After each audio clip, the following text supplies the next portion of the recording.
اس عارض حسین سے فروزاں ہے بزم گل، چرچا چمن چمن اسی بوئے قبا کا ہے، آنکھوں میں ابر لب پہ تبسم۔ السلام علیکم ورحمۃ اللہ وبرکاتہ۔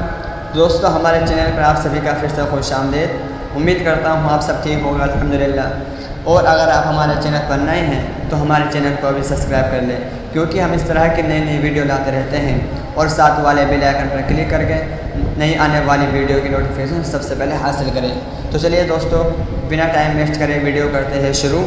دوستو، آج ہم بات کریں گے کہ عید میلاد النبی منانا، اس میں جشن کرنا، نبی کریم صلی اللہ علیہ وسلم کی آمد پر خوشی منانا، یہ اسلام میں کیسا ہے۔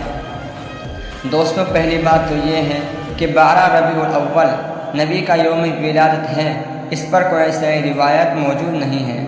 اس کی وجہ یہی ہے کہ اللہ تعالیٰ نے اپنے نبی کی ولادت کے دن کو امت سے چھپا لیا ہے کہ اس میں کوئی خرافت ہو، کیونکہ پچھلی امتیوں نے کیا نا اپنے انبیاء کی ولادت کے دنوں کے ساتھ۔ لیکن اگر فرض کر لیں، لوگ بحث کرتے ہیں کہ نہیں جی فلاں نے لکھا ہے، فلاں نے لکھا ہے کہ 12 ربیع الاول نبی کا یوم ولادت ہے، تو دوستوں ہمیں رسول اللہ صلی اللہ علیہ وسلم کی سیرت میں یوم ولادت میں کیا کرنا چاہیے۔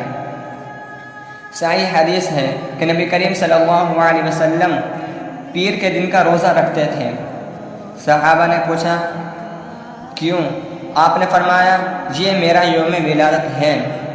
اب دیکھو کہ نبی نے روزہ رکھ کے یہ بتا دیا کہ اس میں عید کا تصور نہیں ہے، کیونکہ عید اور روزہ جمع نہیں ہو سکتے۔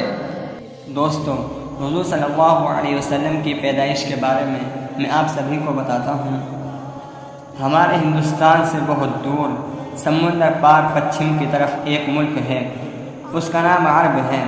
وہاں جہالت اور گمراہی بہت پھیلی ہوئی تھی۔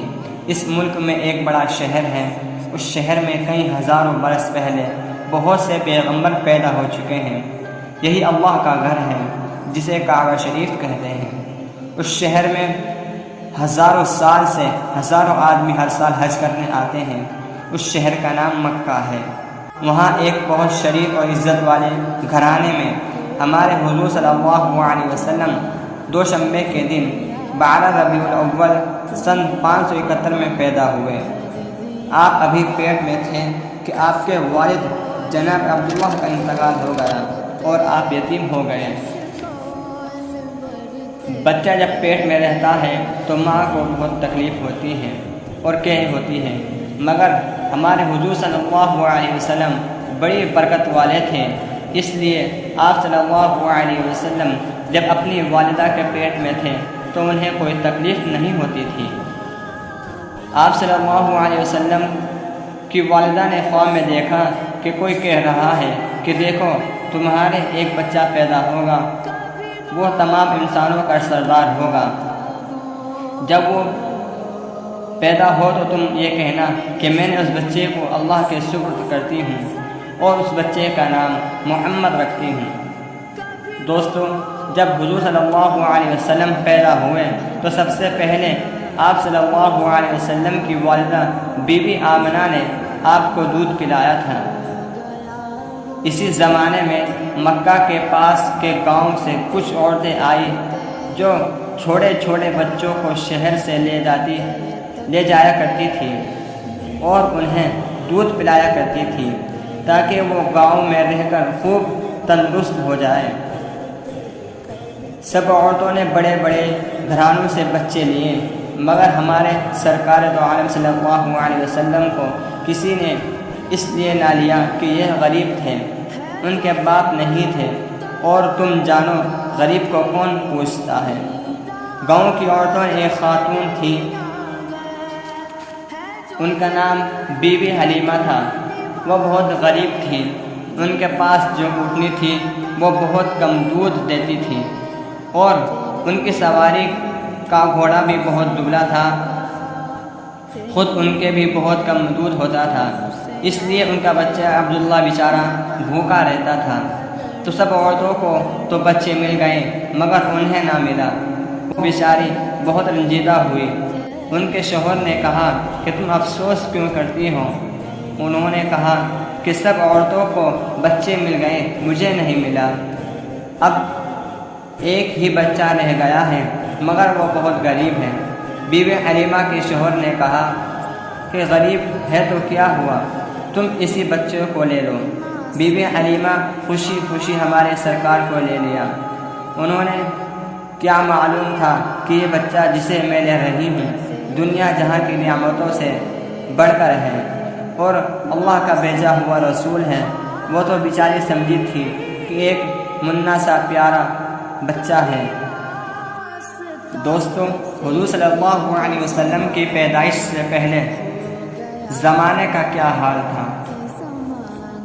دوستو، بدی کا زور تھا ہر سو، جہالت کی گھٹائیں تھیں، فساد و ظلم کی چاروں طرف پھیلی ہوئی ہوائیں تھیں۔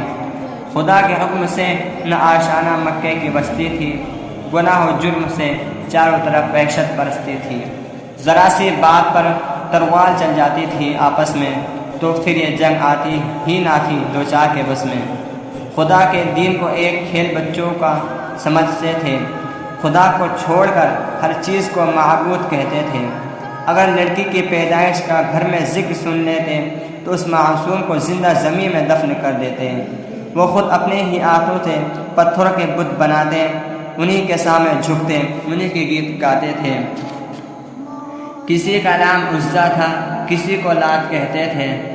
حبل نامی بڑے بت کو بتوں کا باپ کہتے تھے۔ غرض جو بھی برائی تھی سب ان میں پائی جاتی تھی۔